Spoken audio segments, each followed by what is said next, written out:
ಕನ್ನಡ ನಾಡು, ಇದು ಕನ್ನಡಿಗರ ನಾಡಿಮಿಡಿತ.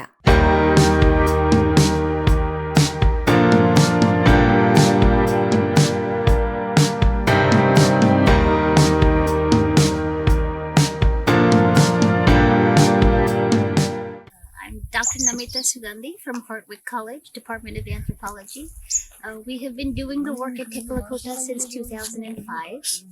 We first came, we had the interest in the Ashoka Shasanas that are at toranagallu, and we had been interested in where were the communities living at that time those inscriptions were put.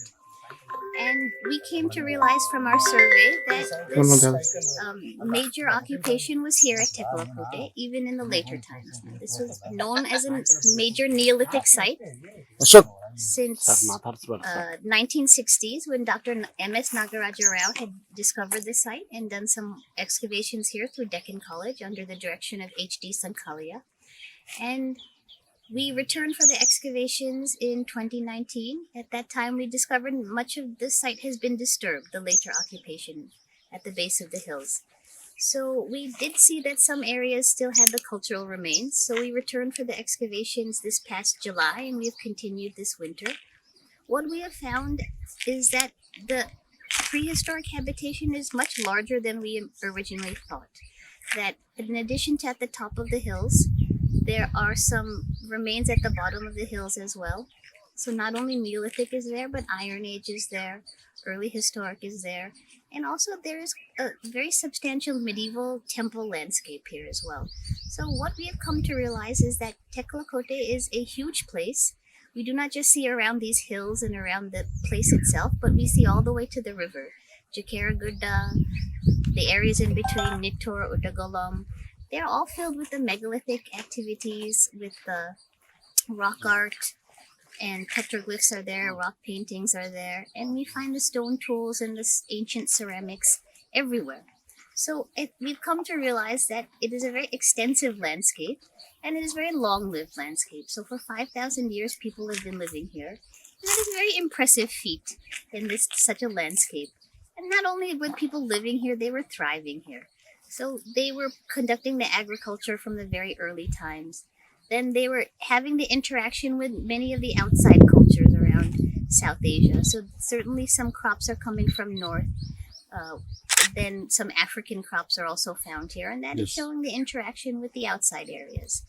So what we come to see is that Tekkalkot, even though it is not a very... we don't see a lot of architecture or many antiquities are here. It still shows it's a very rich heritage. The reason we're not finding many antiquities is because so many people have lived here for so long. So it is not just the modern disturbance, there is also the ancient disturbance and the ancient reuse of these places. And that has covered up the earlier remains that we have here. But again, that is showing what a rich heritage we have in this place. And I think our major understanding of this place is that it is a very vibrant community, that iron production is here, the early agriculture, and that people were very intelligent in knowing how to manage water, that they knew that if they grew to become an urban center, if they became a city, they would not be able to support that in population in such an environment.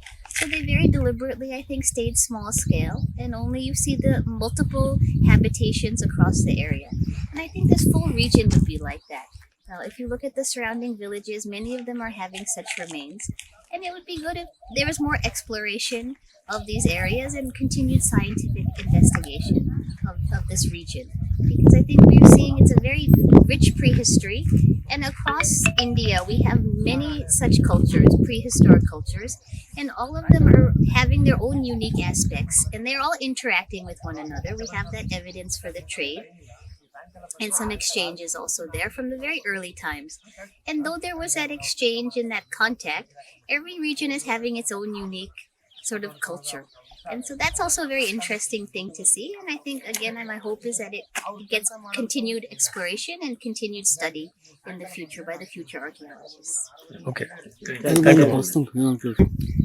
At present, we do not have any current plans. We have the current ASI excavation permit, which is valid until June. Oh. But I'm not able to come back after this because my semester has started in the US. And so we may think of collaborating with some institution in coming again, but getting the permit is very difficult, particularly as a foreigner coming back and forth.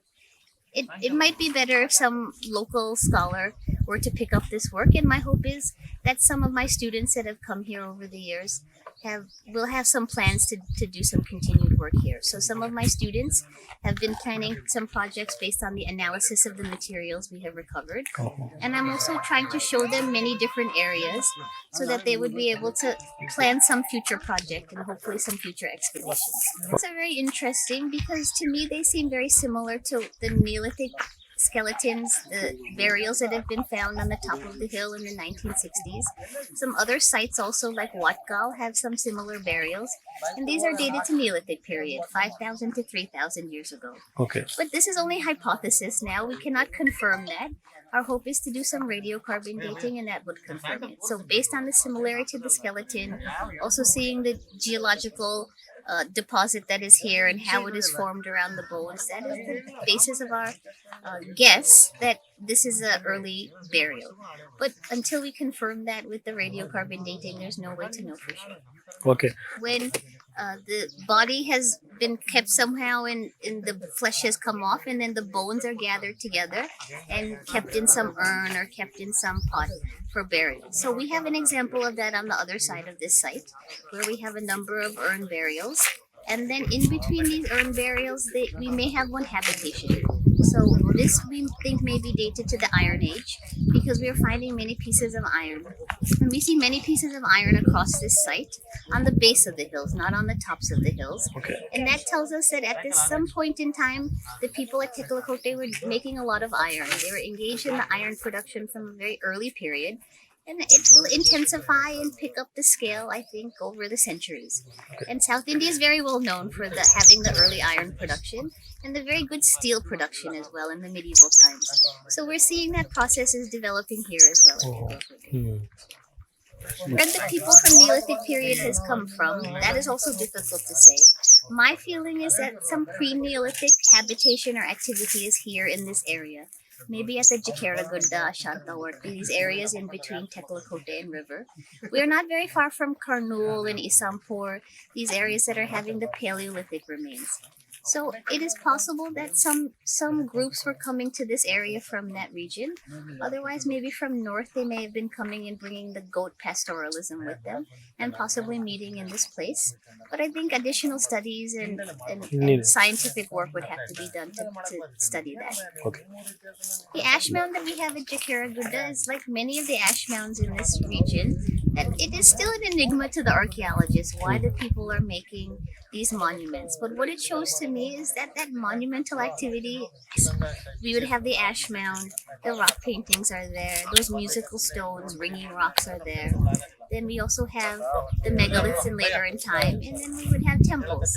So that shows that evolution in the development of the ritual practices and the ritual features over the time. So the ash mound for me is some of the earliest ritual or sort of symbolic monuments that we have in this area. We have one here at Chitradurga. On the other side of the river, there is another ash mound, but like many of the ash mounds in this region, it's been destroyed because of the agricultural region work. But when you see the place names of many of the villages around there, they have that wood name in it, suggesting that some ash mound had been there in that past. So again, this is something that is just being destroyed and disappearing very quickly. And even our remains here at Tekkalkot, they're not always obvious, so they get destroyed quickly. So again, it is very important to preserve some of these things to raise the local awareness and also to encourage the scientific study. Okay. Strict administration has been helpful. We have not had as much interaction on the district level, but certainly with ASI, Hampi Office, Hampi Circle, and they have given their support for this work. But we have been a small operation, and it's a small team of the scholars that have been here. Okay. Landmark, because you can see it from very far away. We had climbed a few years back. It is a natural one. It is not man-made. It is. I don't think there's any connection to that lion man. Okay. The similarity is there. I think we have called it a bunny. We call it Bunny Rock. Nagaraja Rao said it was a dog. So I think everybody sees a different shape and they see that rock. Okay. So we had thought maybe some landmark is produced, so we climbed to see it. It seems it's a natural one. the granite around here, these rocks, they weather in very interesting patterns. And sometimes they look very man-made, but they're the natural formations. Okay. So we had confirmed that. But because it is a good landmark, we're always looking for it when we are in any other place across this landscape.